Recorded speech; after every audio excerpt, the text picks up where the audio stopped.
Ja, i dag skal vi fortelle litt mer om denne eskorten, så nå skal vi fortelle litt om det som er oppi her. Så det er både bremser og motor.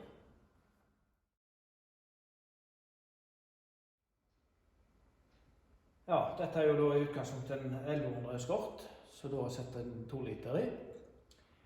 Det er jo såkalt RS2000 replika, så det er jo på en måte bygd opp for å være så likt som en RS2000 som mulig.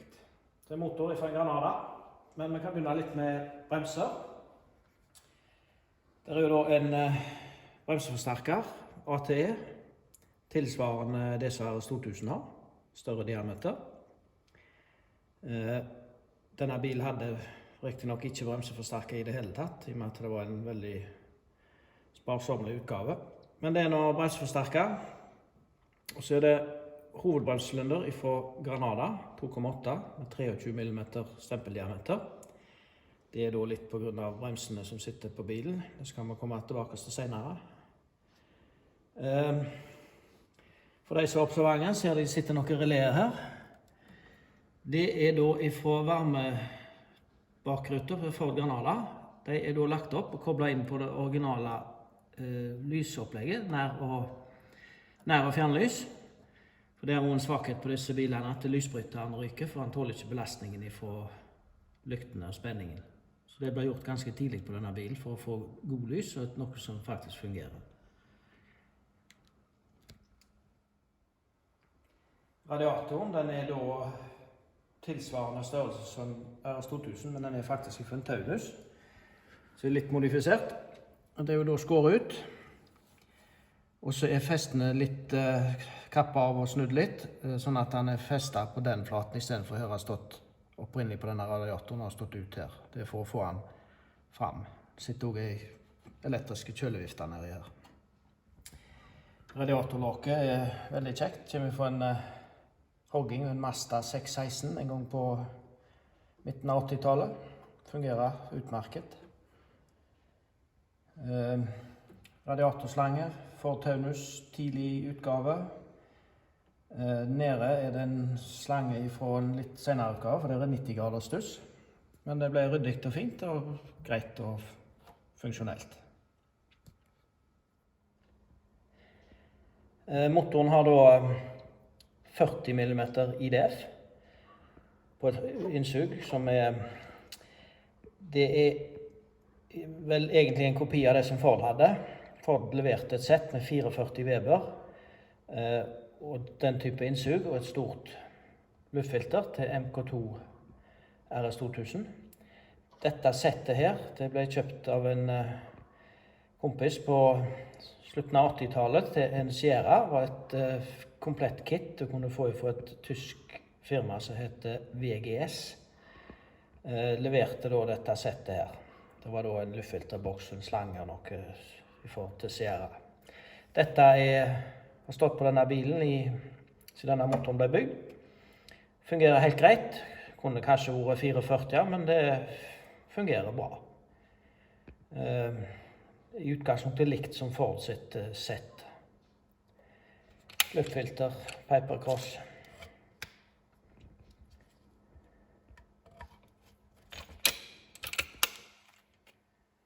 Ja. Motoren har da en original støypejernsmanifold fra MK2 RS 2000. Fungerer greit. For de som vil ha mye eller mer effekt, så er den ikke helt optimal, men den gjør jobben og fått litt originalpreg. Her er også da aluminiums dynamofeste, aluminiums motorfeste som RS-en har, og aluminiums båndpanne. Det skal vi få vise litt mer når vi tar litt mer om hjuloppheng og bremser, for da får vi løfte den opp på bukken. Motoren, der kan jeg fortelle en hel del om hvordan den er bygd opp. Toppen er kjøpt ferdig fra England med store ventiler, porter. Et firma som heter Vulcan Engineering, som lagde forskjellige typer, Maxiflow 1, 2 og 3. Dette er vel Maxiflow 3 kalt i den toppen. Sitter en Kencams FR i to, tror jeg. Ikke noe sånn voldsomme kam, men greit nok til å få den til å fungere greit sammen med 40 mm av den. Justerbart kamdrev. Det er også sveist inn en mutter til termostaten til kjølevifta. Det ble sett i termostathuset. Fungerer greit. Blokka den er basert på en gammel Granada-blokk fra 677 en gang. Den har en overboring. Den er tett på 92 mm i boring. Stempler, smidde.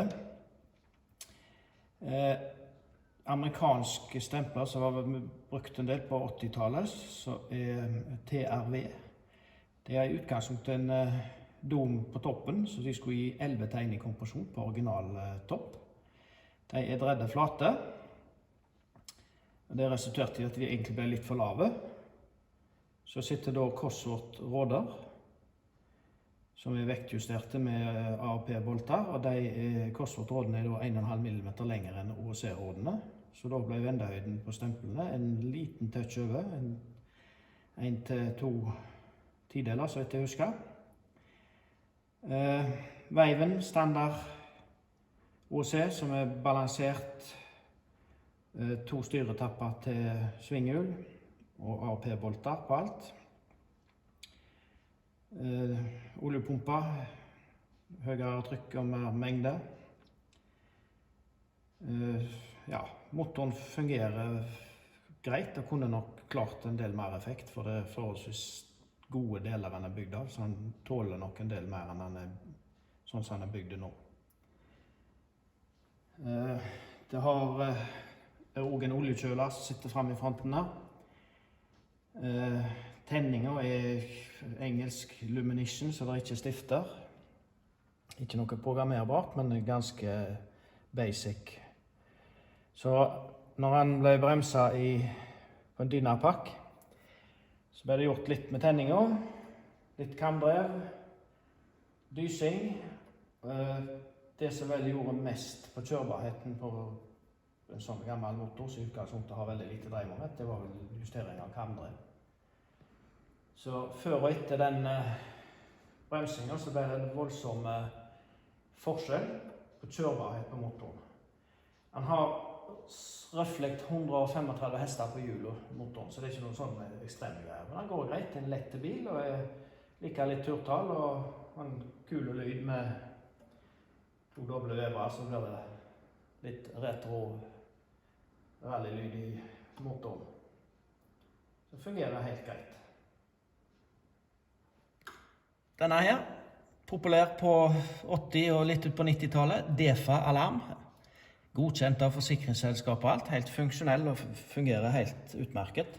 Der sitter også en forsterker baki med noen høyttalere litt sånn, så det går noe strøm her, en sikringsholder og strøm bak til den.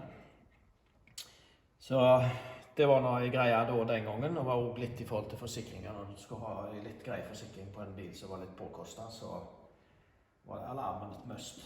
Og den fungerer. Det var det vi hadde om motorrommet her. Neste gang skal vi ta litt på hjuloppheng og drivverk, bremser. Vise litt hva som er gjort der. Jeg skal også nevne at alt det som er gjort på denne bilen er i utgangspunktet lovlig på norsk vei. Så det blir neste gang, og de som synes dette er greit, så kan de trykke på liker og gjerne abonnere på dette her.